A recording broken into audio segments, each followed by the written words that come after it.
Hey folks, Agnes here, 37, female, ready to spill the tea on my crazy life. So imagine this, a girl growing up surrounded by trapeze artists, fire eaters, and clowns. That was me, Agnes, the unintentional circus sensation. My adopted circus family didn't have much choice but to throw me into the limelight when they discovered I could bend in ways that would make a pretzel jealous. Flexibility had its perks, I guess. Life in the circus ain't no walk in the park, let me tell you. We were a bunch of misfits surviving in a dying industry. Gigs were as unpredictable as the weather, and when the crowds didn't show up, desperation set in. That's when we turned to the gray areas of legality to make sure we had enough cash to keep going. Now, I never knew my birth parents. I was just a toddler when the circus adopted me. I suppose they saw my potential and thought, hey, we can make some money off this kid. Not the most glamorous start to life, but hey, at least I got some cool circus skills out of it. But being the circus oddity came at a cost. No school dances, no high school crushes, just a relentless grind of circus life. At 16, I couldn't take it anymore. I wanted out. I wanted a taste of normalcy. So I hatched a plan to escape. But oh boy, my circus family wasn't having it. They caught wind of my little plot, and from that day forward, it was like living in a circus-themed prison. Tighter schedules, harsher rules. They wanted to squeeze every last drop of profit out of me. And let me tell you, the means they used to keep the money flowing weren't exactly honorable, as I mentioned before. Robberies, sketchy deals, selling unprescribed Adderall to desperate souls. Yeah, we did it all. I started feeling more like a cash cow than a human being. Enough was enough. The resentment grew, and I dreamt of a life beyond the big top. I wanted to break free from the chains of the circus, taste freedom, and pursue dreams that didn't involve juggling or walking a tightrope. But it seemed impossible, and I was growing more and more desperate as the years went by. So 4 years flew by, and my circus family had taken a really dark turn. We went from being quirky performers to full-on hardcore criminals. Drugs, shady deals, and a whole lot of messed up chaos. It was a living nightmare I couldn't wake up from. I'd seen things that would give you chills, and I was done living that cruel, tough life. My circus family wasn't a family anymore. They were just a bunch of messed up drug lords. I had to get out, and I needed a plan. Lucky for me, I had one true friend in that chaotic mess. Let's call him Jack. Jack and I hatched a plan to escape the circus nightmare, and as fate would have it, when the heat was on and my family was about to catch me escaping again, Jack took the fall for both of us. Brave soul. I promised Jack that I'd find a way to contact him once I was free. I was determined to bring him into the light and away from the circus's twisted grip. 2 years later, I finally made a life for myself. I landed a waitress gig and snagged a small, dingy apartment.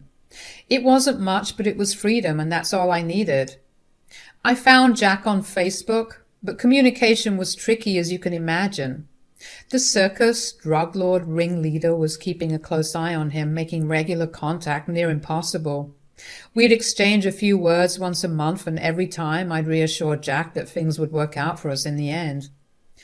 All right, buckle up, folks, because the roller coaster continues. So there I was, settling into my new life in Connecticut, thinking I could finally catch a break from the circus nightmare. But life had other plans. One day I decided to check on Jack like I would usually do.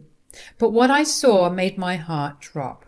A terrifying text from Jack's account explained that the other family members had found his secret social media profile. Panic mode initiated. They threatened me, said that they were loaded now from all the illegal activity and ready to hunt me down for revenge. I pleaded and swore I wouldn't spill their secrets to the authorities, but they weren't buying it. Loose ends needed tying up, and I was on their list. Now imagine living with the constant fear that you're being watched. I changed my social media and my identity, but somehow those circus creeps always found a way to reach me. Every year or so, an ominous message with a clown emoji would pop up. I found you. It was like a never-ending horror show, and I didn't know what to do. You might be wondering why I didn't run to the police. Fear. Pure, unadulterated fear. I'd been involved in their illegal activities, and although I was forced and coerced into it, I was terrified of getting into trouble myself.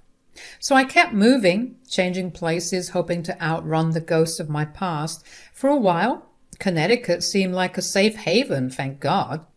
I got odd jobs and gardener gigs, just trying to make ends meet. That's when I met Clinton, a nice guy who hired me for various odd jobs around his place. Clinton and I hit it off. He would always laugh at my jokes, and he found it cool that I had a background in the circus.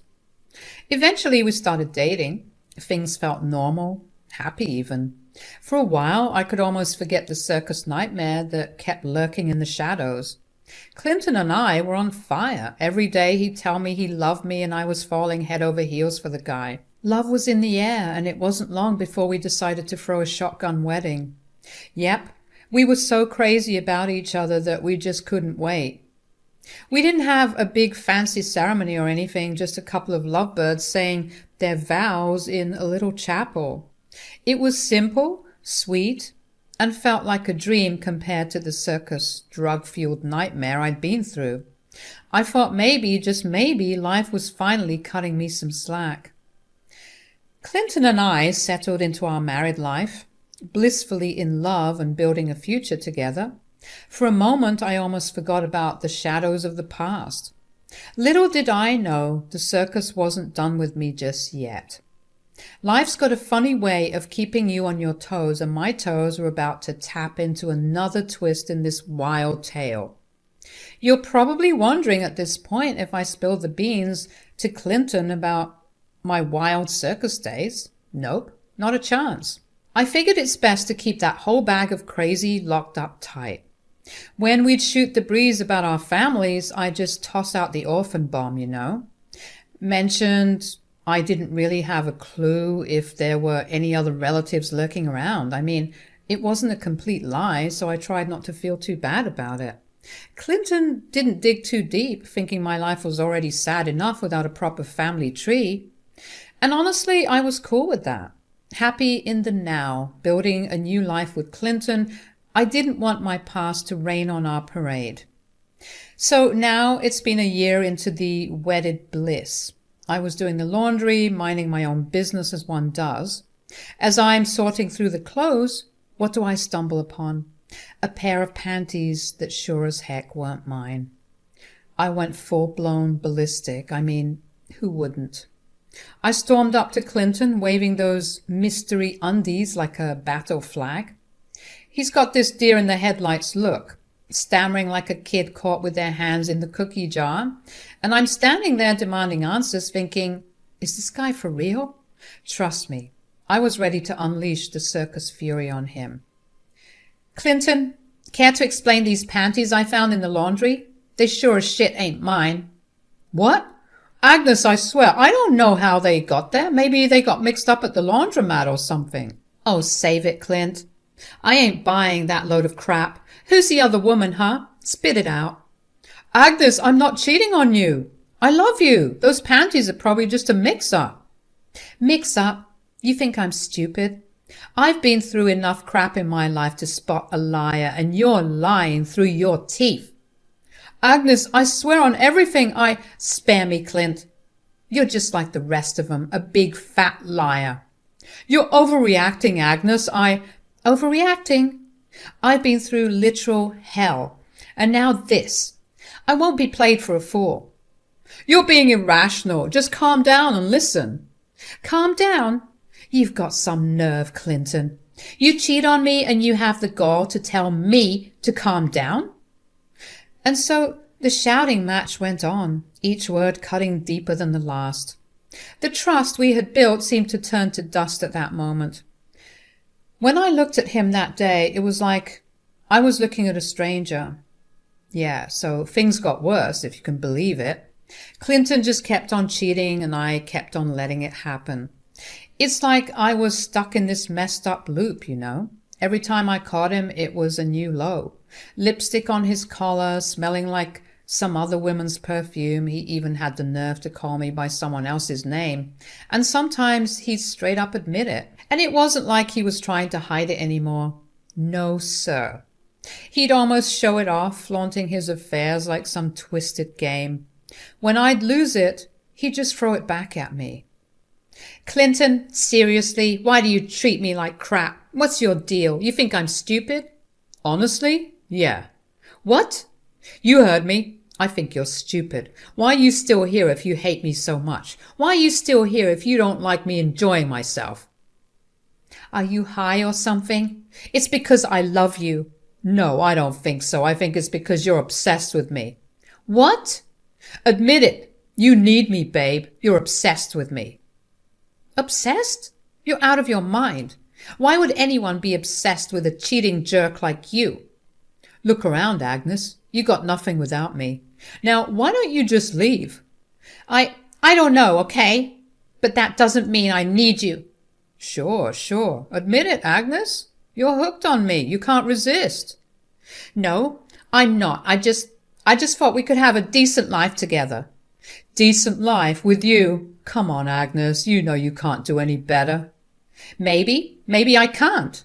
That's right. You're stuck with me and you know it. I didn't really know what to say after that. I mean, sure, I was furious, but this twisted fear of being alone kept me hanging on. I'd rather put up with his crap than face the ghosts of my past, you know? After a while of this crap, I stopped fighting it. I stopped questioning him. It was like I became numb to it all. More years rolled by and Clinton just kept at it. There were times when I'd catch him right in our bed with another woman and I felt like I couldn't even fight back. I was stuck, drowning in this mess I couldn't escape. It's crazy how fear can make you do things you never thought you would. So there I was, turning 36, thinking maybe things would take a turn for the better. Boy, was I wrong. Life decided to throw me another curveball. Clinton continued his cheating antics. It was almost comical at this point. Lipstick on his collar, late-night calls, the whole shebang. I barely flinched anymore. It's funny how you can get used to your own personal hell. Nights that used to be filled with silent sobs now felt eerily quiet. No more tears. It's like my soul has run out of water. But this is where things took a turn. You remember that toxic circus family I mentioned earlier? Yeah. Turns out they found me. Got a nice little DM on my Instagram saying, "Nice try," when they figured out I was going by a different name and decided to drop me a threatening note. I felt a chill run down my spine. How the heck did they find me again? I changed my name, my location, everything. It felt like they had eyes everywhere, and suddenly all the old fears and nightmares came rushing back. I tried to shake it off and focus on my life with Clinton, or whatever was left of it, but it was like trying to ignore a storm that was about to wreck everything. I couldn't escape the feeling that my past was catching up, and it was bringing a world of trouble with it. Turns out they weren't too worried about chasing me down all these years because they were too busy swimming in their pool of ill-gotten gains. But now the fuzz was about to rain on their parade. They texted me their threats, trying to squeeze me like an old rag. The grand plan? They wanted to wire their dirty money into my account, making me the fall guy when the law came knocking. Real classy, right? They weren't asking, they were demanding. "Give us your bank details, Agnes," they sneered, thinking they had me cornered. Threats echoed through the phone, promises of ruining my life if I dared to defy them. They even had the audacity to tell me I should be grateful they left me alone all these years and that taking the fall for all their crap was the least I could do since I abandoned them. I begged and pleaded, but they were heartless, and that's when the light bulb flickered in my head. A twisted plan was forming. "Sure. Wire the money," I texted back. I tossed my bank details their way like a juicy bone to a pack of wolves. They boasted about sending $500,000 anonymously, thinking they were the puppet masters pulling the strings. Little did they know I was about to turn the tables and make their puppet show a comedy of errors. Let the circus games begin. The next day I approached Clinton with a carefully crafted email from none other than yours truly, but he didn't know that. I told him that I did indeed have some long-lost relatives tucked away in a European royal family. I said that the patriarch of this imaginary clan had kicked the bucket, and now yours truly was set to inherit a tidy sum. I laid it on thick, pulling out all the stops. The waterworks were in full swing as I poured my heart out to Clinton. He sat there staring at the email like it held the secrets of the universe. I made sure to sprinkle just the right amount of drama, making my tale of royal connections sound so convincing that he'd think Shakespeare himself penned it. As he read and reread the email, I kept up the act.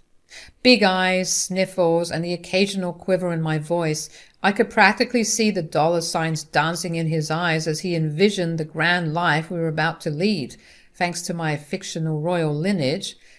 Oh, the lengths I'd go to escape this circus of a life. Wait, what? Are you serious? This can't be real. You better believe it, honey. We're going to be loaded. How is this even possible? Yeah, I know, it's crazy. I never thought I had any family left out there, but now apparently we're looking at a whole new life. A better life. A better life is an understatement, babe. We're going to be loaded. Yeah, you're right. The amount of money they sent me is crazy. I'm talking in the hundreds of thousands over here. That's a game changer, Agnes. Are you sure this is real? Have you ever received the money? How much is your bank account balance after all this inheritance talk? Then I pulled out my phone to show him my bank account details, and I swear he was on the verge of passing out. But he saw the proof right there, and let me tell you, he just couldn't contain himself. Clinton got all giddy with his plans. He wanted to be the money man, saying he had the education for it. So it was best if he held on to the money. But you know, I could see that sneaky look in his eyes. I figured he had some shady moves in mind, but I gave him my bank details anyway. The next day I woke up to find divorce papers on my bedside table, along with this letter from Clinton. He spilled the beans about grabbing the whole $500,000 and proudly announced he was off to shack up with his supposedly better girlfriend. According to him, I was dumb for trusting him with the cash, and he made it clear we'd never see each other again and that he played me. He said that he was expecting me to be out of his house by sundown and to leave the keys on the front porch so that he could get his things and move on with his life too. But I was the one who was going to get the last laugh. In fact, that's exactly what I did. I laughed and I laughed and I laughed some more, realizing that this was exactly what I wanted to happen. This was what I was waiting for.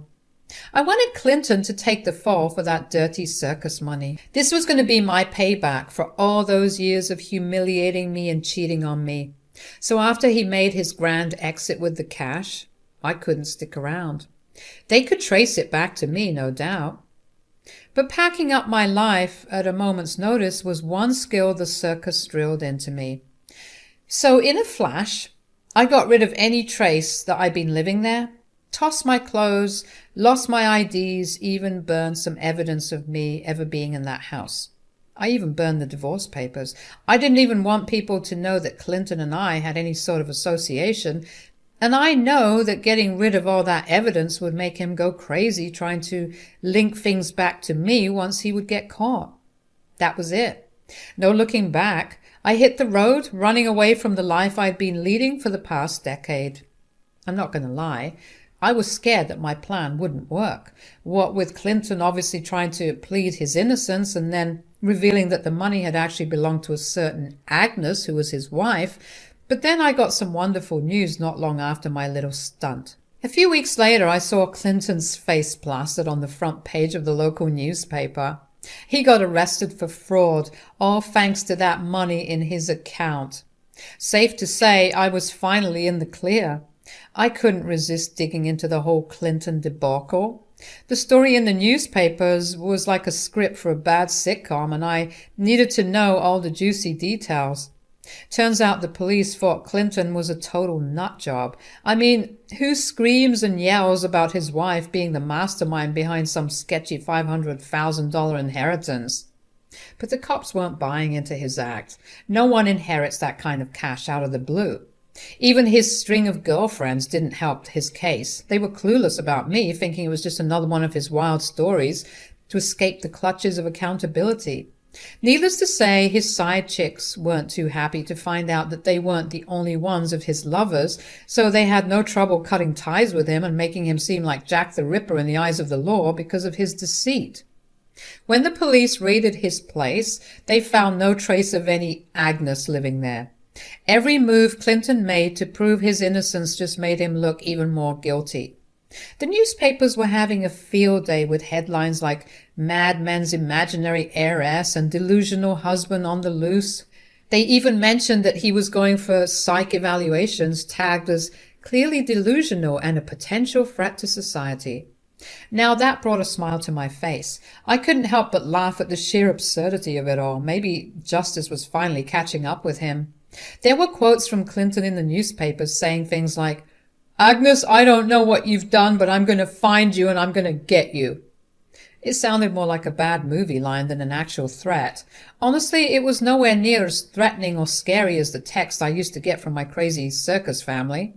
Needless to say, I was used to being threatened by people with actual power, mind you. So I wasn't scared about what stupid old Clinton would try and do to me. Besides, he was the one stuck in a jail cell, so I think I'll be fine. I decided it was time to pull off another disappearing act, change my identity, move somewhere where no one knew me, and try to live out the rest of my days without being watched or hounded by the ghosts of my past. Again, I was glad. I got the last laugh. Finally, I had the revenge I deserved after being cheated on for so long. I couldn't get revenge on my circus family, but at least I could teach that cheating scumbag a lesson. The more Clinton talked about his wife being from the circus and not being a usual member of society made him sound more and more crazier. Right now, I'm living in a different city under a different name, working odd jobs, glad to be free of him. And here's to hoping my circus family won't show up anytime soon. I just had to share my story because it was something that I never thought would happen to me, and I just had to say it. Tell it to anyone just so I could relieve some of this pressure, you know? Anyways, it must suck to be Clinton right now, thinking that he could play me by stealing all my money. Well, I guess that's just what happens when you're a greedy bastard and you want more than what you already have.